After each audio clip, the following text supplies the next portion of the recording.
Getting microscopic traces of gold out of solid rock requires tearing apart the earth on a massive industrial scale. For ore ground down to less than 0.3 millimeters, the global standard to maximize processing capacity and speed is agitation cyanidation leaching. Operators mix the raw ore slurry with a cyanide solution and aerate it for over 24 hours. By the end of this cycle, 95% of the solid gold dissolves into a liquid complex. This initial chemical phase happens inside massive, grouped industrial tanks that dominate the site. But once the gold is liquid, operators hit their most critical bottleneck, separating that valuable solution from thousands of tons of worthless, toxic mud. This diagram maps the two competing philosophies used to solve that bottleneck. You either take the red path for traditional zinc metal replacement or the blue path for carbon adsorption. Both methods successfully extract the gold.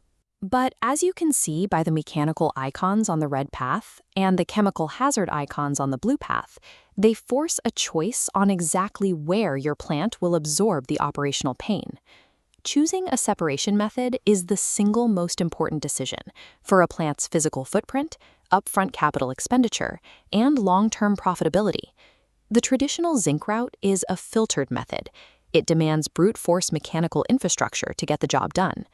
To run 3 to 5 stages of countercurrent washing and filtration, you have to build this, a sprawling footprint of massive circular settling ponds.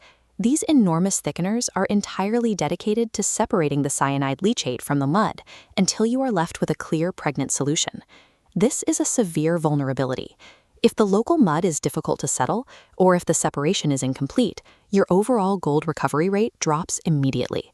This matrix shows the next hurdle. For the zinc method, you must install vacuum deoxidation equipment to drop oxygen to under 1 part per million.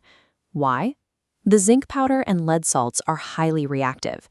Any remaining oxygen causes them to oxidize prematurely. That reactivity turns transportation and storage into a logistical nightmare, requiring tightly closed, zero-oxygen environments to keep the zinc viable. Even after the gold precipitates into mud, operators still have to run a final pickling acid wash to clean residual metal out of the yield. Despite the hassle, this method is a legacy standard.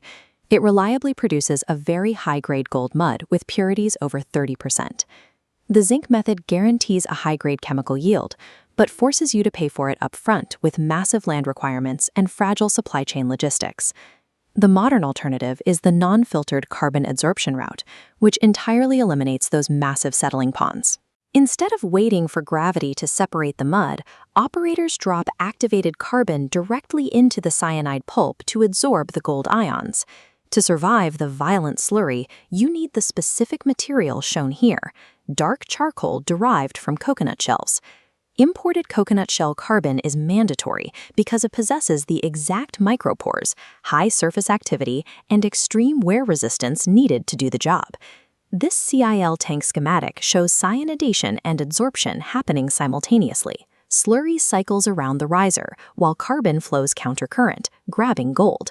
This integration slashes processing time and filtration infrastructure, saving a Tanzanian plant $486,000 in capex and $210,700 in retained gold backlog. The main physical risk here is carbon wear. The violent slurry will grind the carbon down, losing your gold forever if you don't install specialized high-frequency vibration dewatering screens to recover it. The major back-end trade-off is getting the gold out of that carbon. It requires an intense high-temperature desorption electrolysis system. This requires pushing extreme operating conditions. You are running sodium cyanide and sodium hydroxide at 150 degrees Celsius under 0.5 megapascals of pressure. While hazardous, this pressurized chemical stripping is incredibly efficient. It pulls 99% of the gold out of the carbon in just 2 to 6 hours. The ultimate result is what we see here, a high-purity, fast-tracked chemical extraction that allows solid gold to be poured safely and economically. Carbon adsorption trades crippling front-end mechanical bottlenecks for rigorous, high-pressure chemical management on the back end. In industrial metallurgy, there is no single, flawless process. There is only the process that matches an operator's specific constraints. The choice between zinc and carbon ultimately depends on your physical space, your existing sunk costs, and your operation's tolerance for complexity. This decision tree asks, is your primary constraint physical space and upfront capex? If yes, meaning a space-restricted site or fast time to yield, carbon CIL is the undisputed choice. If no, and you have existing filtration thickeners on site, optimize your zinc circuits instead. Similarly, if your site is remote and lacks specialized engineering talent to safely manage a 150-degree pressurized electrolysis system, stick to the simpler chemistry of zinc. Both methods ultimately serve the exact same baseline goal, converting low-grade rock into high-purity, market-ready commodities. When executed correctly, modernizing to carbon CIL delivers a 91.5% recovery rate and immense economic benefits, as proven by the Tanzanian facility.